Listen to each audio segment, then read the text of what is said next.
৭৩-৭৫ বছর বয়স আমার। আমি এই বয়সে আমি ওইরকম চার ভেঙে বগা দেখিনি। আমরা জানি সাধারণত পাখিদের দুইটি পা হয়ে থাকে, কিন্তু কখনো দেখেছেন কি একটি পাখির চারটি পা? এমন একটি পাখির দেখা মিলেছে। আর এই চার পায়ের বিরল পাখিটি এক নজর দেখতে প্রতিদিন দূর দূরান্ত থেকে ভিড় করছেন উৎসুক জনতা। পাখিটির নাম হচ্ছে কানিবক। আর এই চারপাওয়ালা কানিবকের এমন খবর পেয়ে প্রতিদিন লোকজন ছুটে আসছে বকটি এক নজর দেখতে। তবে বকটির সামনের দুপা দিয়ে চলাচল করলেও তেমন কাজে লাগাচ্ছে না পিছনের দুপা। ৭৩-৭৫ বছর বয়স আমার। আমি এই বয়সে আমি ওইরকম চার ভেঙে বগা দেখিনি। আমি এই দিক দিকে যাচ্ছিলাম, দেখি যে এখানে নাকি একটা বগা চারটে পা। তারপর আমি দেখতে আসলাম, আসি দেখি সত্যি আশ্চর্য হয়ে গেছি যে কিসের বগা চারটে পা হয়। তারপর যা দেখি যে সত্যি চারটে পা। ঘটনাটি ঘটেছে কুড়িগ্রাম জেলার ফুলবাড়ী উপজেলার বালাটারি গ্রামের ক্ষুদ্র হাড়িপাতিল ব্যবসায়ী আব্দুর রশিদের বাড়িতে।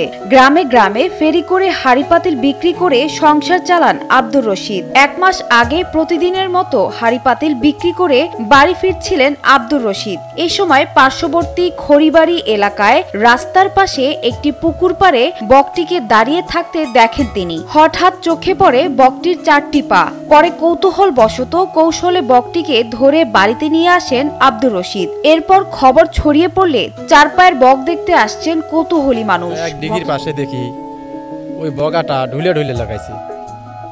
আমি ওই বগাটার কাছে গেলাম, কাছে যা দেখি বগাটার চারটা পা। আমি বগাটা বাড়ি নিয়ে আসি পাটা একটু অসুস্থ ছিল। তখন আমি ডাক্তারের কাছে থেকে কিছু ট্রিটমেন্ট নিয়ে সুস্থ করি।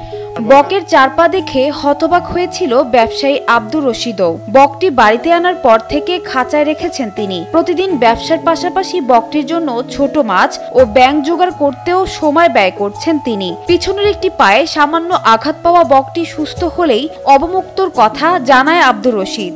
দিনে এক পোয়া মাছ হলে আমার হয়ে যায়। যদি মাছ না পাই সেদিন আমার জাল আছে, আমি জালের মধ্যে নদী দিয়ে নগদ মারি আনতে পারি।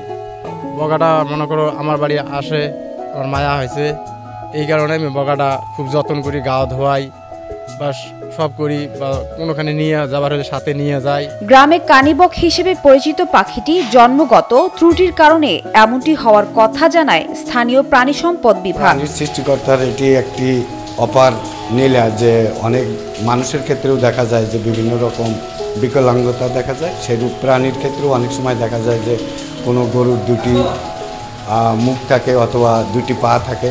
সেক্ষেত্রে বকও একটি ব্যতিক্রম নয়, এটারও ক্ষেত্রেও এরকম সৃষ্টিকর্তার ইচ্ছায় এগুলি হইতে পারে। এটি একটি কনজেনিটাল ডিফেক্ট, এতে কোনো সমস্যা হয় না। যদি সে খেতে পারে এবং চলতে পারে তাহলে তার ভবিষ্যতে কোনো সমস্যা হয় না, সে ভালো।